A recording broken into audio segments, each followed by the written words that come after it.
제목이 뭐냐면 내가 변호사한테 돈 주고 배운 남자 무고로 인생 X되게 하는 방법. 이 제목이 이건데요. 이러면서 이미 다 퍼졌네 씨. 근데 이런 참 욕 너무 제가 하기 싫은데 그러면서 내가 남자 무조건 무고로 인생 조질 수 있는 거 내가 일부러 공개 안 했는데 이미 다 퍼졌네. 술 먹어서 기억 잃었다 하고 중간으로 남자 무거 놓으면 남자가 녹음을 하던 다장하게 모텔에 들어갔건 여자가 모텔비 계산했건 그 뒤에 만나서 데이트했건 다 상관없이 무조건 남자 100% 유죄 먹일 수 있음.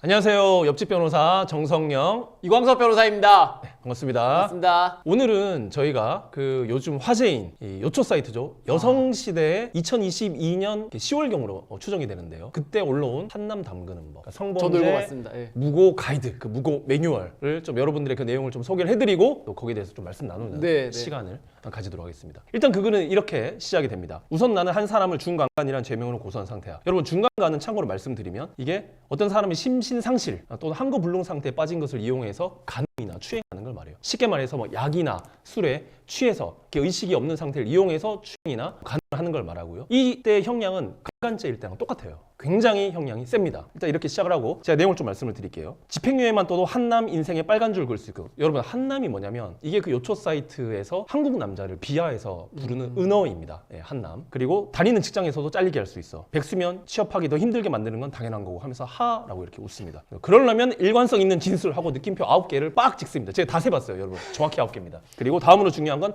사과 카톡이나 전화. 진짜 중간을 당했거나 합의하에 했거나 어떤 경우라도 별 문제 안 될 정도로 내가 알려줄게. 이러고 있습니다. 진짜 중간 당했으면 괜찮죠. 근데 합의하에 했는데도 아무 문제 안 되도록 내가 선범죄로 한남 담글 수 있도록 내가 알려줄게. 지금 이렇게 밝히고 있습니다. 그리고 특히 자기처럼 술자리 이후 모텔에 가서 일어난 일. 이게 지금 이 여자분은 고소한 남자가 이제 직장 내 동료였어요. 근데 그 직장 내 동료와 쉽게 말해서 이제 뭐 회식, 이렇게 술자리를 가졌던 겁니다. 그 술자리 이후에 이제 눈이 맞아서 이제 모텔에 가서 관계를 했고, 그리고 나서 이제 이 사람을 이제 선범죄로 이제 무고를 하려고 하는데 거기에 대해서 지금 자기가 이제 이야기를 하고 있는 거죠. 그러면서 거래에 지금 뭐라고 썼냐면 이름만 모텔이고 모텔 아님, 거의 여관임, 크크크크크크 한 10개 썼습니다. 그리고 개 쫌팽이 새끼. 여러분 제가 여기 욕설이 너무 난무하는데 제가 그냥 이거 그대로 읽을게요. 자, 개 쫌팽이 새끼. 내가 진짜 그냥 나오려다가 참은 거였음. 이렇게 말하고. 자, 여러분 이게 중간이 아니라는 결정적인 증거예요. 그러니까 이름만 모텔이고 모텔급이 아니고 여관급이었다는 것도 너무나도 뚜렷이 기억을 하고 있고. 그러니까 뭐 심신 뭐 미약 뭐 상실 뭐 한거불능 만취 이게 아니었던 거예요. 네. 너무나도 뚜렷이 기억하고 자기가 여관급이어서 나오려다가 참았다라는 것까지도 지금 너무나도 명확하게 기억을 하고 있는 상태인 거예요. 중간이 아니라 결정적인 증거입니다. 그리고 자기가 그 고소를 할 때 여러 내용을 없는 내용을 추가했다. 이렇게 지금 자기가 밝히고 있고요. 그리고 나서 1366에 상담받으면서 저 새끼가 벌을 맞는 게 맞다고 생각이 들어서 고소하기로 한 걸로 내용을 작성하고 외웠어. 이렇게 말합니다. 그리고 말이 달라지면 안 돼. 무조건 외워야 돼. 명심해. 라고 합니다. 자기는 모텔에 간 건 기억나지 않는다. 모텔에 들어간 것조차도 기억이 안 난다라고 했어. 거짓말이죠. 거짓말이죠. 예. 사실은 너무도 뚜렷이 기억을 하고 있죠. 이름만 모텔이고 여관급이었다는 거, 들어가서 여관급인 알고 나오려고 했다는 것까지도 기억을 하고 있죠. 거짓말입니다. 부분적으로 쪽에서 세밀한 내용까지 써서 암기했다. 그리고 모텔 CCTV에 찍힌 내 모습이 아예 정신이 나가서 부축되어 간다든지 뭐 업혀간다든지 휘청거리거나 꼭 그런 모습이 아니어도 돼 라고 하면서도 뭐라고 말하냐면 근데 난 이게 제일 걱정됐어. 내가 고소하면 저 새끼가 증거자료로 모텔 CCTV를 제출할 것 같았거든. 자, 이게 걱정한 이유가 그러니까 자기는 쉽게 말해서 휘청거리면서 갔거나 업혀갔거나 뭐 부축받아서 간 게 아니었다는 거예요. 네. 팔짱을 끼고 갔다거나 스킨십 하면서 갔다거나 뭐 좋아 죽어서 갔다거나 예. 아니면 전혀 만취한 상태가 아니고 의식이 또렷한 상태에서 이렇게 똑바로 걸어갔다는 게 CCTV에 찍혀 있을 거를 염려를 했다는 거예요. 네. 그리고 그거를 지금 만약에 자기가 고소했을 때 남자가 증거로 제출하면 어떻게 하나? 이거를 되게 우려했다는 거예요. 근데 여기에 대해서 변호사님이 본인만의 비법 같은 내용이라고 하면서 알려줬는데 그거는 여기서 알려줄 수가 없다. 이렇게 말해요. 네. 여러분 제가 이 비법 알려드릴게요. 이 변호사가 코칭한 이 비법은요. 모텔에 전화해서 CCTV의 보존기한을 확인을 하는 겁니다. 보통 2주거든요. 길면 4주입니다. 그걸 확인을 한 다음에 그 보존기간이 지난 다음에 성범죄로 무고하는 거예요. 그거를 지금 비법이랍시고 변호사가 알려줬다는 겁니다. 여러분 지피지기여야 백전백승이에요. 여러분 사실 이게 만약에 이 변호사가 여자분이 성범죄를 당하지 않았음에도 불구하고 호의 고소를 한다는 거를 알면서도 만약에 이걸 본인이 비법이랍시고 이렇게 알려줬다면 저는 이거는 변호사 윤리장전 그 위반으로 뭐 변협 징계를 받는 것은 물론이고 저는 이거는 형사사법적으로 무고죄 교사 또는 방조로 저는 형사처벌까지 받을 수 있는 굉장히 심각한 범죄 행위라고 저는 생각을 합니다. 예, 절대 변호사 이렇게 해서는 안 됩니다. 이 말씀 꼭 드리고 싶고요. 그리고 이 여자분이 뭐 모텔 밖으로 나와서도 전혀 모르는 동네였으면 더 추가했다 이러고, 그리고 경찰서에 와 있는 이 순간도 차라리 꿈이었으면 좋겠다라는 말도 했다는 거죠. 그리고 뭐라고 말하냐면 이 새끼가 멍청한 게 콘돔을 쓰고 그냥 빼서 탁자 위에 올려놨었거든, 더럽게. 근데 이게 이 새끼 발목을 잡은 거지 라고 하면서 내가 기억이 안 나지만 다음날 모텔에서 눈 뜨고 나니 놓여있던 콘돔을 보고 내가 당했다고 알 수 있었다 라고 말할 명분이 생겼거든 하고 빵 굳었습니다. 예. 자 여러분 가슴이 아프네요.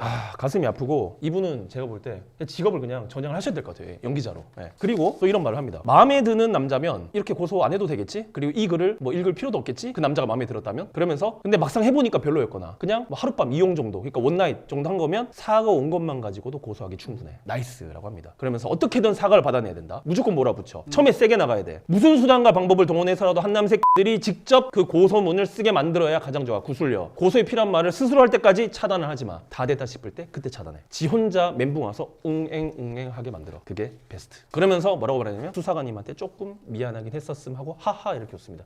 왜 미안합니까? 진짜 피해자면 고마워야죠. 예. 왜 미안해요? 거짓말을 해서 허위로 고소하고 있는데 수사관이 넘어가서. 쫄딱 예. 속아 넘어가 주니까 약간 미안했다는 거예요. 그리고 수사관이 이렇게 말했다는 거죠. 중간 사건에서는 원래 증거가 있기가 힘들고 오늘 진술한 내용이 굉장히 구체적이라 충분히 처벌까지 가능할 것 같다고 하셨어. 온갖 허위 내용을 다 갖다 붙이고 대본 쓰고 달달 외우고 대정상 연기 대상감의 연기까지 했으니까 당연히 이렇게 수사관이 말할 수밖에 네. 없었겠죠. 그리고 그 수사관의 말을 듣고 더 믿음이 가고 안심이 됐고 아 됐다 싶었다는 거예요. 근데 이 아 됐다 싶었다는 내용이 뭐냐면 이렇게 뒤에 말하고 있습니다. 이게 제가 실제로 적용해보고 효과를 본 거니까 참고해서 적극 사용하면 한남 새끼들 인생 조지는데 큰 도움이 될 거야 라고 하고 또 빵구 듣습니다. 이 아 됐다가 뭐냐면 아 이제 내가 한남 인생 한 명 조졌다 라는 내용이라는 거죠. 놀랍네요 내용이. 그리고 마지막으로 뭐라고 말하냐면 절대 합의는 먼저 얘기하지도 말고 먼저 제안 들어오면 금액 보고 결정해도 늦지 않아. 합의 관련은 이미 다른 많은 글들에서 이야기하고 있으니까 자세한 패스할게. 이미 다른 글에서 네네. 이런 유사한 성범죄 무고 가이드 합의금 받아내는 방법 차고 넘친다는 겁니다. 그러니까 그분들이 서로 이렇게 허위 고소하는 방법을 서로 공유하고 다 공유를 하고 발전시키고 서로 정보를 교환했네요. 맞습니다. 계속 업데이트가 되고 있다는 거죠. 이 글을 올린 직후에 여러분 올라온 글이 있습니다. 이거 저희가 이제 그 뭐 보여드릴 텐데 제가 좀 내용을 간단히 좀 소개를 해드릴게요. 굉장히 충격적입니다. 네네. 제목이 뭐냐면 내가 변호사한테 돈 주고 배운 남자 무고로 인생 X되게 하는 방법. 이 제목이 이건데요. 이러면서 이미 다 퍼졌네 씨. 근데 이런 참 욕 너무 제가 하기 싫은데 그러면서 내가 남자 무조건 무고로 인생 조질 수 있는 거 내가 일부러 공개 안 했는데 이미 다 퍼졌네. 술 먹어서 기억 잃었다 하고 중간으로 남자 무거 놓으면 남자가 녹음을 하던 다정하게 모텔에 들어갔건 여자가 모텔비 계산했건 그 뒤에 만나서 데이트했건 다 상관없이 무조건 남자 100% 유죄 먹일 수 있음. 나도 이거 변호사한테 돈 주고 다 들은 방법인. 나는 돈 주고 가해 받은 건데 여시에선 왜 공짜로 노하우 풀고 다니노. 그리고 그 밑에 존나 당연한 걸 변호사한테까지 돈 주고 이렇게 듣고 자빠졌노 이러면서 막 크크크 한 30개 이렇게 막 찍은 여자가 있고요. 또 그 밑에 그 방법대로 하면 남자가 녹음을 하건 그 당시 모텔 내부 CCTV를 가져오건 무슨 수를 써도 100% 유죄 먹임. 중간 당했다고 하는 건 아마추어고 중간간으로 몰고 가야 됨. 그리고 3개월 전에 변호사님이 알려준 방법대로 한 명 무고로 인생 조져놨다. 아직까진 이거 잘 먹힌다. 내가 상대방 무고로 인생 조져놓음. 합의금도 뜯고 인생 빨간 줄도 긋게함. 이런 댓글이 수없이 달렸습니다. 내용이 정말 충격적이네요, 변호사님. 이게 여러분 실화입니다. 네. 이거 보고 저도 충격 먹었습니다. 정말 내용 자체가 너무 어메이징했습니다. 놀라운 점은 어떤 사람이 이렇게까지 양심을 버리고 한 남성을 범죄자로 몰아가기 위해서 철저하게 준비했던 그 철저함이 첫째 놀랐고요. 우리가 이제 변호사들이 수사와 이제 재판 실무를 다루면서 그 수사의 방식이라든가 판례의 태도를 봤을 때 누군가는 이렇게 악용하고 있지 않을까 항상 걱정이 됐고 실제로 그 악용한 것이 아닌가 하는 의심되는 사례들을 굉장히 많이 봤거든요. 그런데 실제로 정말 그 우리의 의심을 정말로 완벽하게 증거까지 제시해 주시면서 정말 무고를 준비했다는 사실이 저 정말 충격으로 다가왔습니다. 경악스럽죠. 예, 너무 충격입니다. 그리고 이제 또 이제 재밌는 포인트 하나가 뭐냐면 저분이 이제 중간으로 고소를 한 걸로 추정이 되지 않습니까? 이게 우연이 아니라는 거죠. 왜냐하면 중간 고소가 중간죄와 더불어서 형량은 제일 높은데 중간죄와 비교하면 상대적으로 거짓 고소를 하기가 가장 쉬운 죄명 중에 하나거든요. 그래서 강간으로 고소를 하게 되면 반항을 어떻게 했는지도 설명을 해야 되고 폭행을 당했는지 그리고 어떻게 저항을 하면서 어떻게 신고를 하고 어떻게 도망쳤는지 이런 복잡한 설명이 들어가야 되는데 중간은 상대적으로 가장 쉽게 거짓 고소를 할 수 있다는 점에서 저는 이 중간죄를 고소한 게 우연이 아니라는 사실이 놀랍고 충격적으로 다가왔습니다. 네, 저는 이 사건에서 억울하게 그 무고를 당한 남성은 거의 100% 저는 1심에서 실형을 선고받고 법정 구속이 됐을 거라고 생각을 합니다. 그리고 아마도 2심에서 거액의 합의금을 주고 집행유예를 받았거나 또는 만약에 합의가 안 됐다면 저는 지금도 이 남성이 구치소에 있을 거라고 확신을 하거든요. 저는 수사기관이 이 사이트의 서버를 압수수색을 해서 인지수사를 해가지고요. 이 글 쓴 사람을 특정을 하고 그 사건에 대해서 저는 이 여자분을 성범죄 무고죄로 저는 기소를 해야 된다고 생각을 합니다. 네. 그리고 그와 동시에 이 남성분은 억울한 누명을 벗고 재심 청구를 해서 저는 무죄를 받고 손해배상 청구 소송을 이 여자에게 저는 해야 된다고 생각을 합니다. 그 말씀 일단 첫 번째로 드리고 싶고요. 두 번째는 여러분 사실 저희가 오늘 이 방송을 하는 이유는 일반 국민들도 알아야겠지만 있지만 저는 사실 이 영상은 판사, 검사, 수사관이 봐야 된다고 생각을 해요, 여러분. 기존 대법원 판례가 이 피해자의 일관된 진술만 있으면 성범죄를 인정했기 때문에 지금 이런 무시무시한 성범죄 무고 가이드가 차고 넘치는 거예요. 그러니까 이게 대법원 판례 하나가 이 구체적 타당성을 잃은 또 균형을 잃은 대법원 판례 하나가 잘못 나오게 되면 이게 얼마나 악용이 될 수 있고 뭐 이 사람들이 말하는 그 한남의 인생을 얼마나 쉽게 망쳐버릴 수 있는지를 실제로 지금 보여주고 있잖아요. 근데 이 글이 사실은 이 여자가 의도한 것처럼 한남 담그기에 그치는 것이 아니라 이게 실제로 성범죄를 당한 피해자에게까지 막대한 그 피해를 주는 글이라고 사실은 생각을 해요. 만약에 이런 성범죄 무고가 만연하게 되면 정말 성범죄를 당한 그 피해자 여성분이 성범죄 고소를 했을 때 더 이상 우리나라 수사기관이나 법원이 그대로 믿어주기가 힘들게 될 수 있습니다. 그러니까 사실은 이게 여자들한테도 또는 성범죄 피해를 당한 진짜 피해자들한테 너무나도 큰 피해를 주는 글이라는 거. 제가 이거 두 번째로 말씀을 드리고 싶고요. 천대엽 그 대법관 판결 후에도 사실은 안심할 수가 없어요. 없죠. 이 정도로 작정하고 무슨 뭐 대본 쓰듯이 외우고 심지어 CCTV도 삭제될 때까지 기다렸다가 그 사건 전후 그 객관적인 그 정황 증거까지 다 삭제가 될 때까지 기다리고 이렇게 치밀하게 준비를 하고 그 다음에 가서 연기까지 다 하고 네, 맞습니다. 이 정도로 하면 사실은 지금 이 천대엽 대법관 판결 후에도 이게 100% 안심할 수 없어요. 오히려 제가 볼 때 이 정도 급으로 하면은 지금 천대엽 대법관 판결 후에도 저는 유죄로 판결날 가능성이 매우 높다라고 생각을 하고요.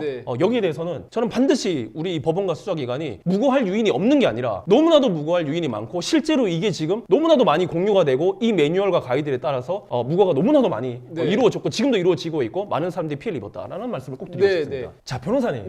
아니 그러면 자 이런 그 성범죄 무고를 좀 피할 수 있는 방법 있죠. 한번 좀 말씀 좀 한번 해주시죠. 일단 절대 사과를 하면 안 됩니다. 아무리 미안한 감정이 생기거나 하더라도 절대 너 왜 그때 그렇게 내가 원치도 않았는데 그렇게 했어 라고 말했을 때 절대 사과하지 마십시오. 그리고 고소를 하려는 액션이 취했을 때는 더더욱 그 고소를 막기 위해서 사과를 하거나 그 사람이 원하는 그 여자분이 원하는 증거를 남기는 발언을 절대로 해서는 안 됩니다. 예를 들어 여자분이 나 그때 그거 원하지 않았는데 했어. 그러면 더 강하게 나가야 돼요. 나는 더 원하기 싫었다. 나는 더 후회된다. 라고 더 강하게 나가야 됩니다. 그리고 조금이라도 카톡 문자가 잘 안 온다던가 힘새가 조금이라도 이상하다 싶으시면 바로 증거를 확보하셔야 됩니다. 예를 들어서 같이 갔던 모텔에 가서 CCTV를 보자고 하던가 술을 마시고 걸어가는 양편에 있는 가게들을 직접 방문하셔서 사장님께 양해를 구하고 CCTV를 좀 보여달라고 하십시오. 그 CCTV 파일 자체를 주지는 않으시겠지만 사장님께서는 그 CCTV를 보여주실 겁니다. 그러면 휴대폰으로 함께 다정하게 걷던 모습, 그리고 여성이 술에 취해서 걷지 않고 자연스럽게 스킨십을 하면서 걷던 모습, 모텔에 자연스럽게 들어가는 모습을 휴대폰으로 촬영할 수 있었다면 부당한 잘못된 허위 고소를 빠져나오는 가장 중요한 키가 될 겁니다. 맞습니다. 단 방금 제가 알려드린 방법은 거짓된 고소로 무고를 당하신 분들이 활용해야 될 방법이며 진짜로 성범죄를 했다면 그 방법이 통하지도 않을 뿐더러 선처를 구하시는 것이 최선의 방법이라는 것을 알려드립니다. 네.